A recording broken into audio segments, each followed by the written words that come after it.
তো শুভ দুপুর বন্ধুরা। তো শুভ দুপুর এই কারণেই বলছি, কারণ আমি সেই দিন যখন বেরিয়েছিলাম তখন দুপুরই বা হবে, প্রায় 1:30 বেজে গেছিলো। আর আমি যাচ্ছিলাম বাবানকে নিয়ে একটা দিদির বাড়িতে। আর দেখতেই পাচ্ছ আমি টোটোতে বসে গেছি।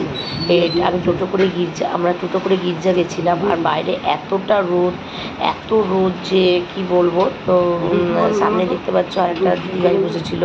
তো যেহেতু এখানে গাড়িতে প্রচুর জ্যাম ছিল, কারণ আমাদের রেলগেট পড়ে গেলে তো রেলগেট খুলতে প্রচুর টাইম নেয়। তো সেই কারণে আমরা বসে বসে ওখানে ওয়েট করছিলাম। আর এত বাইরের তাপ ছিল যে আমরা মুখের মধ্যে মানে দুজনে মিলে, আমি আর বাবা দুজনে মিলে মুখের মধ্যে রুমাল বেঁধে নিয়েছিলাম।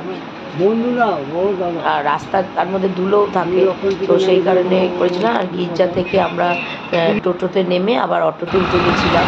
অটোতে যেতে হবে আমাদের হচ্ছে রথতলা। তো রথতলা থেকে ওই দিদির বাড়ি যাবো। দিদি আমাকে ইনভাইট করেছিল, বারবার করে বলেছিল যাওয়ার জন্য। তো সেই জন্য বাবাকে নিয়ে, আর এই প্রথম বাবাকে নিয়ে আমি একা কোথাও যাচ্ছি। মানে সব থেকে বড় কথা কি, আমি গাড়ি করেই গেছি। আর এখানে হচ্ছে বাবাকে নিয়ে আমি পাবলিক ট্রান্সপোর্টে যাচ্ছি। আর এই রোদের মধ্যে দুপুরবেলা কি পাচ্ছি গরমের মধ্যে। আর গিয়ে দেখো এই যে পৌঁছে গেছি, ওখানে গিয়েই বাবা বসে পড়েছে দিদির বাড়িতে। এটা দিদির ফ্ল্যাটটা।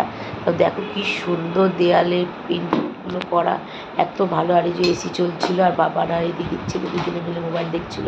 আর আমিও একটু তার মাঝখানে নিজেকে দেখে নিলাম কেমন লাগছে। আর রোদের মধ্যে গিয়ে চোখ মুখের কী দশা। আর এই কুর্তিটা আমি নতুন পরেছি সেই দিন ভেঙে। কেমন লাগছে অবশ্যই তোমরা কমেন্ট করে জানিও কুর্তিটা পরে আমাকে কেমন লাগছিল। আর কানে কোনো দুল টুল পরিনি, কারণ গরমের মধ্যে আর ভুলেও গেছিলাম।